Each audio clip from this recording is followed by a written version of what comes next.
Untuk membedah mengenai arah baru perusahaan multifinance untuk membangun bisnis yang tangguh dan berkelanjutan, saat ini sudah bergabung di studio CNBC Indonesia Direktur PT Mandiri Utama Finance Dapot Parasian S. Sinaga. Apa kabar Pak Dapot? Terima kasih baik telah bergabung bersama kami. Terima kasih. Saya ada data yang ingin saya bacakan untuk memantik diskusi di kesempatan kali ini, yaitu outstanding industri perusahaan multifinance di akhir September 2025 lanjut melambat. Dari sebelumnya di 1,2% secara tahunan per Agustus 2025, per September itu menjadi 1,07%, value-nya di 507,14 triliun rupiah. Bagaimana tanggapan MUF mengenai hal ini? Ya, baik Mbak. Jadi memang kondisi bisnis multifinance saat ini memang cukup challenging. Ya. Ada dua faktor makroekonomi utama yang menjadi penyebabnya. Yang pertama itu daya beli masyarakat yang memang menurun, dan juga penurunan dari penjualan segmen otomotif itu sendiri. Jadi bagi kami di Mandiri Utama Finance penting bagi kami untuk menjaga kualitas pembiayaan dengan situasi kondisi market yang saat ini sedang kita hadapi. Tapi di lain sisi kami juga melihat ada peluang, dan ini Mandiri Utama Finance manfaatkan di tahun 2025, di mana MUF masih tumbuh sekitar 12% year on year. Jadi outstanding pembiayaan kami di 38,1 triliun dengan kualitas yang cukup terjaga di 1,33%. Tadi disampaikan bahwa kualitas NPL di segmen multifinance masih di 2%. Betul. Dan kami di MUF di 1,33% per bulan September 2025. Jadi ini menunjukkan bahwa di tengah situasi memang yang cukup challenging, MUF masih tetap bisa menjaga pertumbuhannya dengan baik, dengan kualitas yang juga cukup terjaga dengan baik. Lalu untuk meninjau situasi perekonomian dan kondisi di industri, menurut MUF sendiri apa tantangan di antisipasi perusahaan multifinance ke depan? Dan mungkin sedikit evaluasi saja selama 2025 ini, karena sebentar lagi kita juga akan menutup tahun ya. Betul. Ya, silakan. Iya, jadi tantangannya tadi dengan kondisi challenging yang cukup challenging ya di segmen multifinance, menurut kami menjaga kualitas pembiayaan menjadi salah satu kunci untuk strategi yang paling penting di tahun 2025 ini.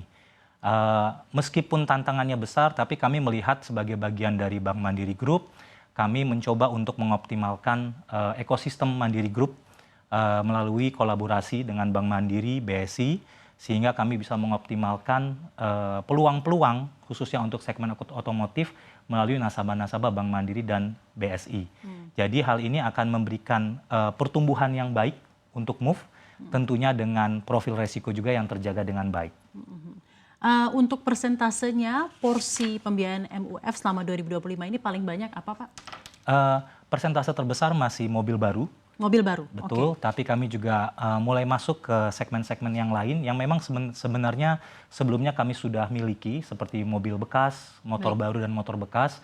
Tapi kami juga akan mencoba merambah ke segmen fleet dan juga multiguna. Karena menurut kami ini salah satu powerhouse kami di multifinance di tahun 2026. Sehingga saat ini kami menyiapkan seluruh pondasinya untuk kami bisa menggrab opportunity yang sangat besar di multifinance, khususnya di multiguna dan fleet.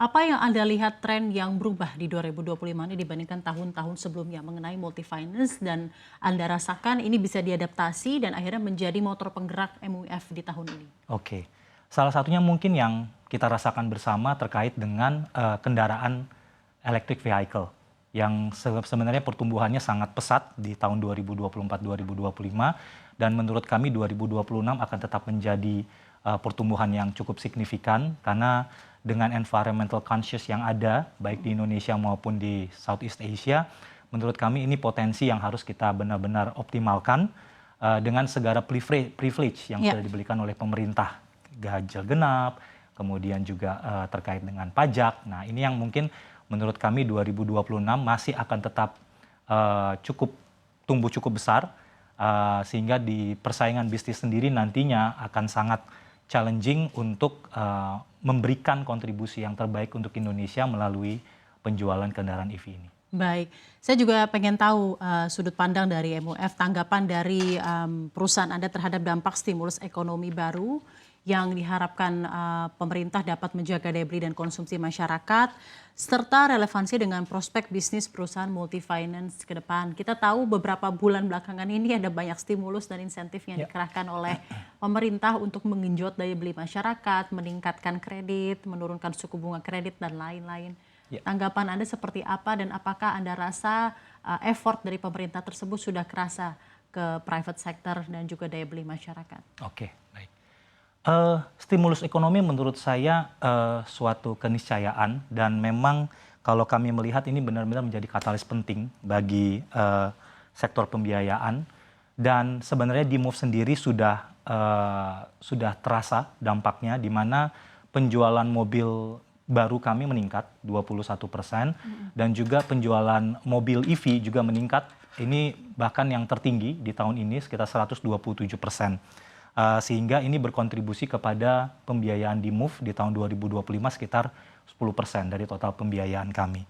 Jadi kami memandang momentum ini sangat baik, stimulus yang diberikan oleh pemerintah untuk kami mencoba memperluas pasar kami sekaligus untuk meningkatkan pertumbuhan MOVE dengan kualitas yang tetap terjaga. Oke, baik. Dalam hal ini bagaimana juga Anda melihat penurunan suku bunga yang sudah dilakukan Bank Indonesia beberapa kali di tahun ini juga berpengaruh terhadap suku bunga kredit dan juga minat masyarakat untuk melakukan kredit, Bapak? Ya, itu sebagai bagian dari stimulus ekonomi yang diberikan, yaitu suku bunga yang turun, sehingga otomatis perusahaan multifinance juga menyesuaikan suku bunganya. Ini merupakan kesempatan bagi multifinance dan bisnis otomotif secara keseluruhan untuk bisa mengakselerasi pertumbuhannya lebih baik lagi. Tentunya dengan menjangkau segmen masyarakat yang lebih luas. Karena dengan bunga yang lebih kecil tentunya kita bisa memberikan pelayanan yang lebih baik kepada masyarakat dengan segmen yang lebih luas dan yang lebih komprehensif lagi. Oke, kira-kira strategi yang dipersiapkan MUF ke depannya untuk menjaga pertumbuhan bisnis tetap sustainable di saat bisnis penjualan kendaraan atau industri otomotif secara menyeluruh sedang memang agak terkontraksi, Pak, atau tengah lesu seperti apa? Ya, jadi dua strategi yang kami lakukan yaitu diversifikasi portfolio dan juga penguatan dari sisi manajemen resiko. Jadi diversifikasi portfolio yang kami lakukan, kami tidak bertumpu kepada satu produk saja, tapi kami mulai agresif di dalam used vehicle, fleet dan Ternyata juga used vehicle-nya jadi salah satu penolong ya, Pak, ya? betul, used vehicle juga menjadi salah satu penolong. Apa yang Anda lihat mengenai tren ini? Bahwa orang ada kecenderungan untuk menggunakan used vehicle atau fleet tersendiri? Iya, karena sebenarnya secondary marketnya sudah mulai terbentuk, Mbak. Oke. Gitu. Jadi dan kualitas mobilnya juga sudah semakin baik sehingga used vehicle ini menjadi salah satu alternatif bagi masyarakat. Ya. Itu. Apalagi dengan semakin banyaknya produk baik EV maupun non EV, nah itu memberikan opsi kepada masyarakat mungkin untuk bisa melihat mobil baru, tapi juga untuk bisa masuk ke segmen mobil bekas. Dan kami melihat itu suatu opportunity yang sangat luas. Gitu. Jadi kalau 1 juta mobil untuk mobil baru sebenarnya bertumpuk 3 tahun 4 tahun bisa 3 juta atau 4 juta mobil bekas dan itu akan menjadi pangsa pasar yang benar-benar bisa kita optimalkan di tahun 2026.